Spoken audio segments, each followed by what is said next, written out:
বিক্ষোভ।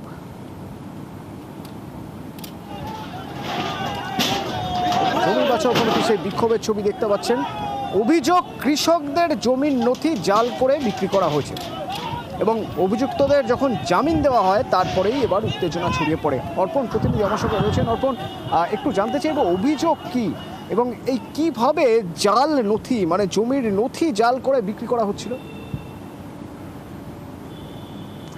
দেখো, যাদের পৈতৃক সম্পত্তি, তাদের পৈতৃক সম্পত্তির যে দলিল, সেই দলিলে যার নাম রয়েছে তাকে ভুয়ো সাজানো হয়েছে। অর্থাৎ যে ব্যক্তির নামে দলিল, সেই ব্যক্তিকে না দাঁড় করিয়ে অন্য ব্যক্তিকে দাঁড় করিয়ে তার ভুয়ো প্যান কার্ড, ভুয়ো আধার কার্ড তৈরি করা হয়েছে এবং সেই জমি অন্যের হাতে বিক্রি করে দেওয়া হয়েছে, পাওয়ার অফ অ্যাটর্নি দেওয়া হয়েছে। সেখান থেকে তারা জমি অন্য জায়গায় প্লট করে কোম্পানির হাতে তুলে দিয়েছেন এবং সেই কোম্পানি থেকে আবার অন্য ব্যক্তি সেই জমি কিনেও নিয়েছেন।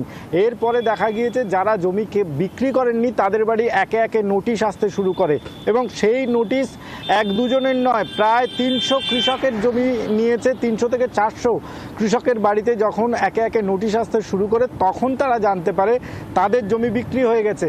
এরপরে তারা প্রশাসনের দ্বারস্থ হয়। প্রশাসনের দ্বারস্থ হলে 3 জনকে গ্রেপ্তার করা হয়।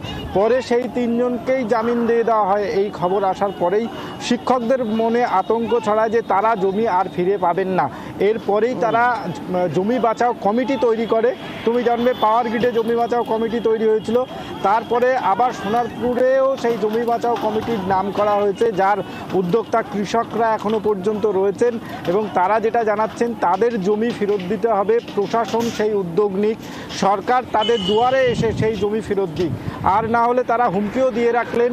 গতকাল যেমন তারা এই কোম্পানির যে গেট করা হয়েছিল সেই গেটের একাংশ ভেঙে ফেলেছেন এবং বেশ কিছু জায়গায় ভাঙচুর চালিয়েছেন। আগামী দিনে তারা বৃহত্তর আন্দোলন করবে এবং গতকালই তারা সন্ধ্যায় যে মিছিল করে সেই মিছিল থেকেই এই স্লোগান দেওয়া হয় যে জমি তাদেরকে ফেরত দিতে হবে, সরকার সেই উদ্যোগ নিক।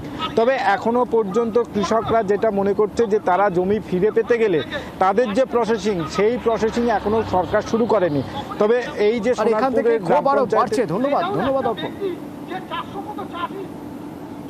কাগজ এসে যাচ্ছে যে তোমার জমি নেই, বিক্রি হয়ে গেছে। সেই জন্য আমি চাচ্ছি আমার জমি যত না ফিরে পাচ্ছি এরকম লড়াই চলবে।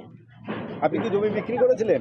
না, বিক্রি করিনি। তাহলে বিক্রি হলো কিভাবে? হ্যাঁ, জাল করে বিক্রি করেছে, বেনামি করে আমার নামে দালাল বিক্রি করেছে। আমার জমি আমার ফিরত চাই। আমরা আগামী দিনে এই যে আন্দোলনে নেমেছি, এই আন্দোলন আরো অনেক দীর্ঘায়িত করব। আমাদের জমি, আমাদের দাবি, আমাদের জমি যদি অবিলম্বে আমাদের দুয়ারে এসে ফেরত না দেওয়া হয় তাহলে আমরা এই বড় আন্দোলনে, আরো অনেক বড় আন্দোলনের মধ্যে নামবো। আমাদের জমি ফেরত চাই, জমি চলে শাস্তি চাই। মুর্শিদাবাদের